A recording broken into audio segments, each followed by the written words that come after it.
श्री शिव पुराण विद्वेश्वर संहिता। शिव पुराण का परिचय। सूत जी कहते हैं, साधु महात्माओं, आपने बहुत अच्छी बात पूछी है। आपका यह प्रश्न तीनों लोकों का हित करने वाला है। मैं गुरुदेव व्यास का स्मरण करके आप लोगों के स्नेहवश इस विषय का वर्णन करूंगा। आप आदर पूर्वक सुने। सबसे उत्तम जो शिव पुराण है वह वेदांत का सार सर्वस्व है तथा वक्ता और श्रोता का समस्त पाप राशियों से उद्धार करने वाला है। इतना ही नहीं, वह परलोक में परमार्थ वस्तु को देने वाला है। कली की कल्मश राशि का विनाश करने वाला है। उसमें भगवान शिव के उत्तम यश का वर्णन है। ब्राह्मणों, धर्म, अर्थ, काम और मोक्ष, इन चारों पुरुषार्थों को देने वाला वह पुराण सदा ही अपने प्रभाव की दृष्टि से वृद्धि या विस्तार को प्राप्त हो रहा है। विप्रवरों, उस सर्वोत्तम शिव पुराण के अध्ययन मात्र से वे कलयुग के पापासक्त जीव श्रेष्ठतम गति को प्राप्त हो जाएंगे। कलयुग के महान उत्पात तभी तक जगत में निर्भय होकर विचरेंगे जब तक वहां शिव पुराण का उदय नहीं होगा। इसे वेद के तुल्य माना गया है। इस वेद कल्प पुराण का सबसे पहले भगवान शिव ने ही प्रणयन किया था। विद्वेश्वर संहिता, रुद्र संहिता, विनायक संहिता, उमा संहिता, मात्र संहिता, एकादश रुद्र संहिता, कैलाश संहिता, शत रुद्र संहिता, कोटि रुद्र संहिता, सहस्त्र कोटि रुद्र संहिता, वायवीय संहिता तथा धर्म संहिता। इस प्रकार इस पुराण के 12 भेद या खंड हैं। ये 12 संहिताएं अत्यंत पुण्यमयी मानी गई हैं। ब्राह्मणों, अब मैं उनके श्लोकों की संख्या बता रहा हूँ।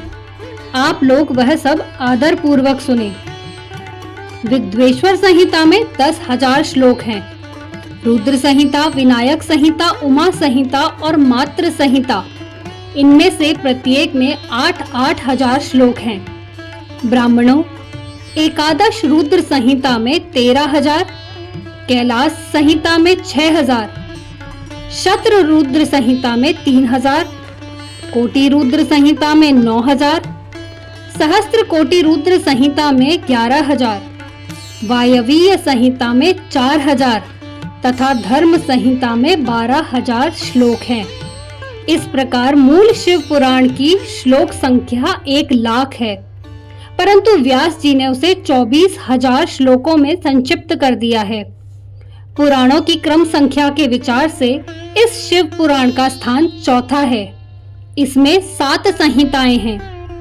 पूर्व काल में भगवान शिव ने श्लोक संख्या की दृष्टि से 100 करोड़ श्लोकों का एक ही पुराण ग्रंथ ग्रथित किया था। सृष्टि के आदि में निर्मित हुआ वह पुराण साहित्य अत्यंत विस्तृत था।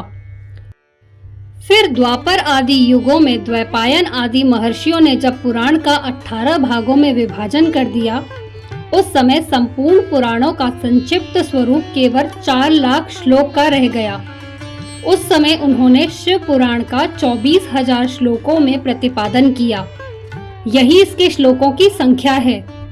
यह वेद तुल्य पुराण 7 संहिताओं में बटा हुआ है।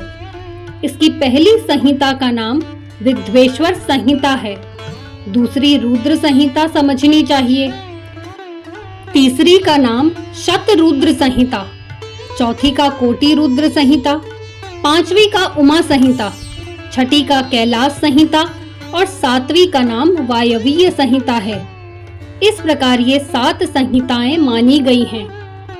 इन 7 संहिताओं से युक्त दिव्य शिव पुराण वेद के तुल्य प्रामाणिक तथा सबसे उत्कृष्ट गति प्रदान करने वाला है। यह निर्मल शिव पुराण भगवान शिव के द्वारा ही प्रतिपादित है। इसे शैव शिरोमणि भगवान व्यास ने संक्षेप में संकलित किया है।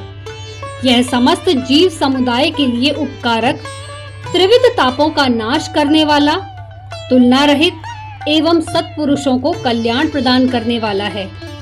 इसमें वेदांत विज्ञान में प्रधान तथा निष्कपट धर्म का प्रतिपादन किया गया है। यह पुराण ईर्ष्या रहित अंतःकरण वाले विद्वानों के लिए जानने की वस्तु है। इसमें श्रेष्ठ मंत्र समूहों का संकलन है तथा धर्म, अर्थ और काम इस त्रिवर्ग की प्राप्ति के साधन का भी वर्णन है। यह उत्तम शिव पुराण समस्त पुराणों में श्रेष्ठ है। वेद वेदांत में वेद्य रूप से विलसित परम वस्तु परमात्मा का इसमें गान किया गया है। जो बड़े आदर से इसे पढ़ता है और सुनता है वह भगवान शिव का प्रिय होकर परम गति को प्राप्त कर लेता है।